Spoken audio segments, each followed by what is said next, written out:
আসসালামু আলাইকুম ওয়া রাহমাতুল্লাহি ওয়া বারাকাতুহু। প্রিয় দর্শক, আজ আমরা তাকতি নম্বর 14 থেকে শুরু করব। গত পর্বে আমরা 13 পর্যন্ত শেষ করেছি। আজ তাকতি নম্বর 14 র, সাকিনা এবং মুসাদ্দা সম্পর্কে আমরা জানব। র পুর হওয়ার 5টি কায়দা। র এর উপরে জবর অথবা পেশ হলে র পুর হয়, অর্থাৎ বাংলা ভাষার র এর মতো উচ্চারণ করে পড়তে হয়। র সাকিনের পূর্বে জবর অথবা পেশ হলে র পুর হয়। র সাকিনের পূর্বে জের ও পরে হুরুফে মুস্তারিয়ার 7টি অক্ষর অর্থাৎ খ, সদ, ওয়াদ, গইন, ত, কফ, ওয়া এর মধ্যে যদি কোনো একটি অক্ষর আসে তাহলে র পুর হয়। যেমন মির সদা।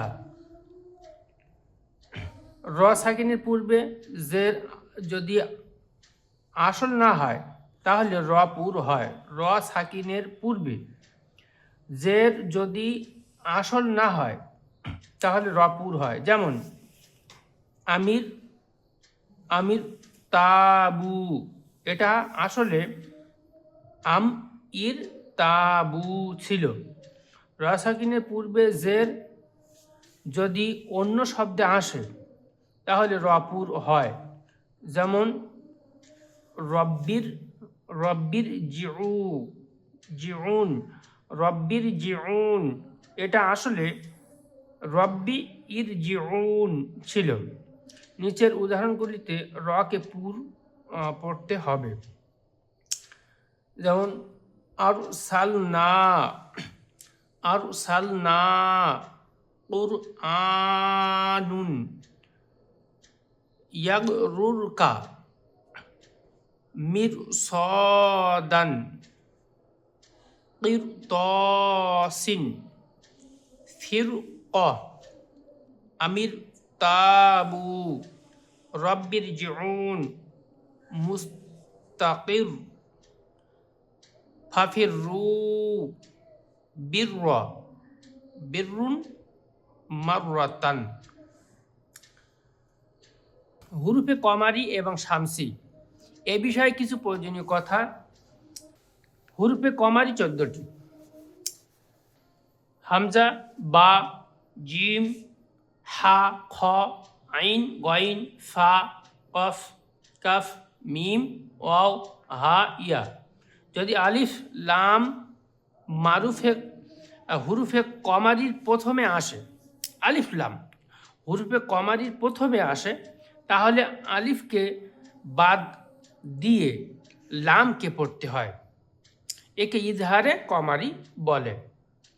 যেমন ওয়াল কমারি, এই ওয়াল কমারির ভিতরে কিন্তু আলিফ পড়া হচ্ছে না, দেখুন লামের সঙ্গে জুড়ে পড়তে হচ্ছে, তাহলে আলিফ বাদ, অর্থাৎ আলিফ লেখা থাকবে কিন্তু পড়া হবে না, আলিফ বাদ। যেহেতু এখানে এই হুরুফে কমারি প্রথম আসে, মানে যদি আলিফ লাম হুরুফে কমারি প্রথম আসে, কফ হচ্ছে হুরুফে কমারি, এর আগে আলিফ লাম এসেছে, তার জন্য এই আলিফ কিন্তু উচ্চারণের ক্ষেত্রে বাদ যায়। যেমন অল কমারি। হুরুফে শামসি 14টি: তা, থা, দাল, দাল, র, জা, সিন, শিন, সদ, গ, ত, গ, লাম, নুন। যদি আলিফ ও লাম হুরুফে শামসির প্রথমে আসে, আলিফ লাম, এই অক্ষর আলিফ লাম শব্দকে মারেফা করার জন্য সাধারণত ব্যবহৃত হয়, নাকেরা থেকে মারেফা করার জন্য, অর্থাৎ নির্দিষ্ট করার জন্য সাধারণত ব্যবহৃত হয়। তাহলে এই আলিফ লাম যদি হুরুফে শামসি এই 14টা অক্ষরের পূর্বে আসে, আগে আসে, তাহলে আলিফ এবং লাম উভয়কে বাদ দিয়ে হুরুফে শামসির সাথে মিলিয়ে পড়তে হয়। তখন আলিফ লাম মানে উচ্চারণ হবে না, টোটালি আলিফ লাম বাদ যাবে, লেখা থাকবে কিন্তু বাদ যাবে, যেই হুরফে শামসির সঙ্গে জুড়ে পড়তে হবে। যেমন এই নিচের উদাহরণে এখানে বলা হচ্ছে, যেমন ওয়াশামসি, ওয়াশামসি, অর্থাৎ এখানে কিন্তু এই আলিফ আর লাম বাদ যাচ্ছে, আলিফ লাম বাদ যাইয়ে কিন্তু ওয়া ও শিনের সঙ্গে যুক্ত হচ্ছে, কারণ এই শিন হলো হুরুফে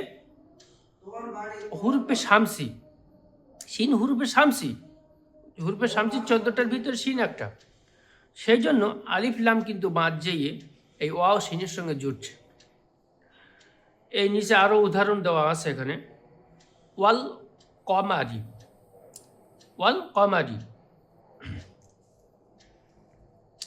এটা কিন্তু হুরুফে কমারির ভিতরে পড়ছে, যেহেতু কফ হুরুফে কমারি, তার আলিফ লাম আছে, তাই এখানে শুধু আলিফ বাদ যাচ্ছে, লামের সঙ্গে জুড়ে পড়তে হচ্ছে, অল কমারি।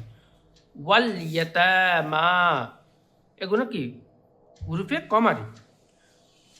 ওয়াল আকরাবিনা, ওয়াল, এখন আলিফ বাদ যাচ্ছে, লামের সঙ্গে জুড়ে পড়তে হচ্ছে, ওয়াল আকরাবিনা, যেহেতু এখানে হামজা, এই যে আলিফ লাম, আলিফ লামের সঙ্গে যে আলিফ জুড়ে আছে হামজা বা আলিফ, এর আগেই এটা হুরুফে কমারি, এই হুরুফে কমারির পূর্বেই আলিফ লাম আছে, সেই জন্য এখানে কিন্তু এই আলিফ বাদ যেয়ে লামের সঙ্গে জুড়ে পড়তে হচ্ছে। মাল করিয়া, এখানেও তাই আলিফ বাদ যেয়ে লামের সঙ্গে জুড়তে হচ্ছে, যেহেতু কফ হুরুফে কমারি। মাল করিয়া হুমুল মুফলিহুন, ইদা শামস, এবারা কিন্তু হুরুফে শামসি নিয়ম চলে এসেছে এখানে, ইদা শামস, এই যে ইদাস আলিফ আর লাম বাদ যাচ্ছে, কারণ কি শিন হলো হুরুফে শামসি, আর তার পূর্বে আলিফ লাম আছে, সেই জন্য এই আলিফ লাম বাদ যাইয়ে শিনের সঙ্গে জুড়ে পড়তে হচ্ছে, ইদা শামস। কানান্নাসু, এক্ষেত্রেও তাই আলিফ লাম বাদ যাইয়ে নুনের সঙ্গে জুড়ছে, কানান্নাসু। ইয়াকুলুর রাসূলু, দেখুন এখানে র হরফে শামসি হওয়ার কারণে আলিফ লাম বাদ যাচ্ছে, ইয়াকুলু, এই লাম কিন্তু র সঙ্গে জুড়ছে, ইয়াকুলুর রাসূলু। আকিমুস সালাহ,